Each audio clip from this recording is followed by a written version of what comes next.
This is William Michael of the Classical Liberal Arts Academy, and in this video I'd like to provide students with some help working through the content of Lesson 3 in Latin Grammar 1.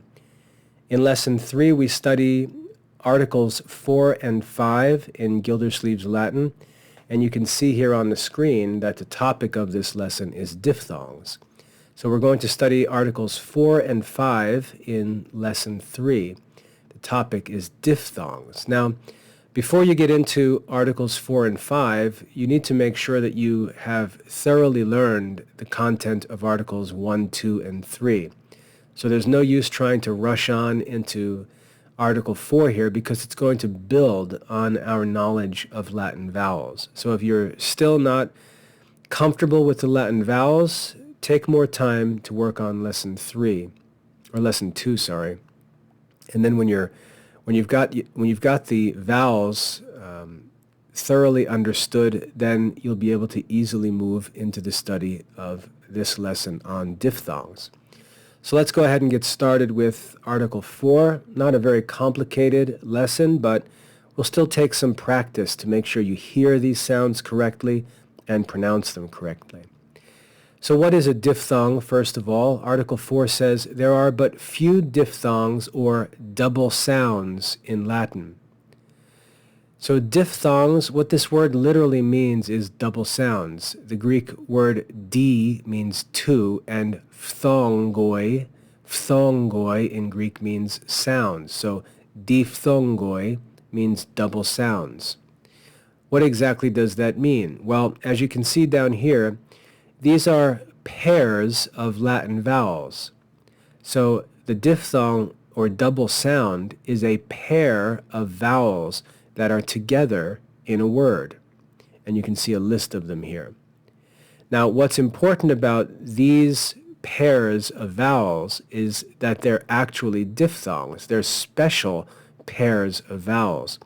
And in the next sentence we learn what's important about them.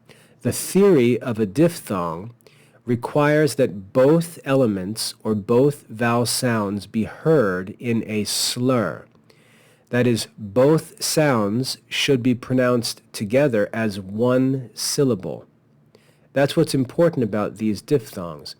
When we see these two vowels together, we need to recognize them and say, oh, ah, a, that's a diphthong. Those two vowel sounds need to be kept together and pronounced as a slur. So we should say I. We take the sound of ah and join it to the sound of e and make one sound. I. O, e is also a diphthong. So we join those sounds together. O and e. O and e. When we say them together quickly as a slur, we hear oi, oi, oi. Next we have a-u, a-u. We speak them together as a diphthong and say ow, ow, ow. Then we have e-i, spoken as a diphthong as e, e, e. We then have e-u, e-u. We speak these together as ew, ew, ew. And lastly, upsilon, e. Upsilon, e, we say we. So these are the 6 diphthongs in Latin. They're special pairs of vowels that when they're found together in a word, we read them as a single sound. We slur them together and read them as a single sound in one syllable. So you've got to memorize these 6 pairs of vowels and keep your eye out for them whenever you read Latin because they need to be read in a special way because they're diphthongs. So let's get back up here to the rule. The theory of the diphthong requires that both elements be heard in a slur, but the tendency in Latin was to reduce diphthongs to simple sounds. So sometimes they are spoken just as a simple sound. For example, In the last century of the Republic, so right around the time of the coming of Christ, in the last century of the Republic, the diphthong a was gliding into a long e. So the sound of the was left out, and it just started to sound like e. And this is what happens also in ecclesiastical Latin. We see that the diphthong I is simply read as e, because that change happened over time. By the 3rd century AD, when we're getting into ecclesiastical Latin, that change was complete.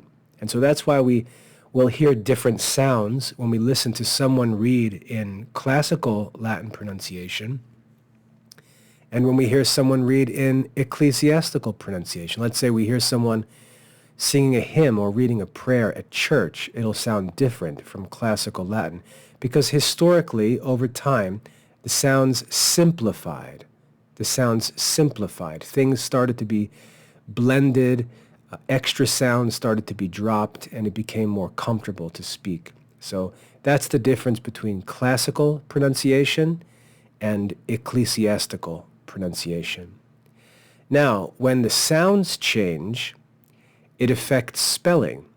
So we learn here that there arose frequent variations in spelling. For example, in classical Latin, the word glaiba, you hear the diphthong I, glaiba, became pronounced as gleba. The I was changed to e, and because the sound changed, the spelling often changed as well. The a was dropped. Glaiba became gleba. We have the verb o boy, the diphthong o-e, which is pronounced oe, o boy dire, o boy dire, was changed over time to simply obedire. So the o and the oi sound of the diphthong was replaced with a simple long e, obedire. Oboidire, obedire. And you can see that the change took place because the second word is easier to pronounce, and the spelling changed as well. Next we see the Latin word finum. Finum. We see the diphthong I. We also see it spelled with an O, so instead of finum, we see foinum, foinum. But both of those were changed over time to simple phenum, phenum. So this is just a historical note about how the language pronunciation simplified over time and how that led to a change in spelling. Pretty simple. We've already looked at the sounds of the diphthongs. One thing to note is that if you ever want to name a diphthong, I think the easiest thing to do is just to say the name of the two vowels in the diphthong. So instead of saying the diphthong I, it's better to say the diphthong a-e, the diphthong o-e, the diphthong a-u, and so on, rather than use the sound, especially because we see that later on there can be some confusion when you try to name a diphthong by its sound. So that's all for Article 4.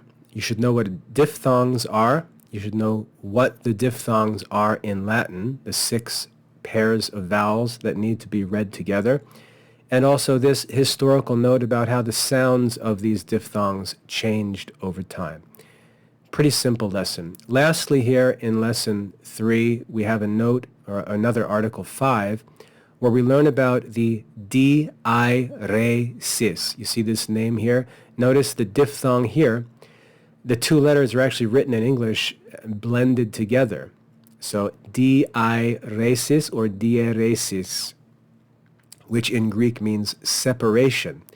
It's a symbol called diairesis, which means separation, written over the second vowel of a diphthong. Now, if we see this symbol over a letter, and you see here we have the Latin word aer. It's two syllables because this symbol tells us that this is actually not to be read as a diphthong, but as two separate vowels. So without that symbol, we would read this as one syllable, aer, aer, aer. And we would say that a is a diphthong. But the symbol tells us that no, this is not a diphthong. These are two separate vowels. So we read it with two syllables, aer, not aer. We see the same thing here with this name, oi no mouse. Oi no mouse. We see the diaresis here, which says no, this is not the diphthong au. This is two separate syllables. So we read it as oi no maus. Oi no maus. Oi no maus. The same here in the word that looks like alloy, alloy. We read here that it's a diaresis, so it's not alloy, it's alloe, alloe. That diaresis marks a separation of the vowels and tells us this should not be read as a diphthong. So Article 4, we learn that these 6 pairs of vowels need to be read in a special way. They should be read as one sound joined together. We read how that sound changes through history and how that also affects spelling. And then we also read that sometimes the two vowels that make a diphthong will be together in a word, but they're not to be read as a diphthong. And when that happens, the second vowel will be marked with the diaresis.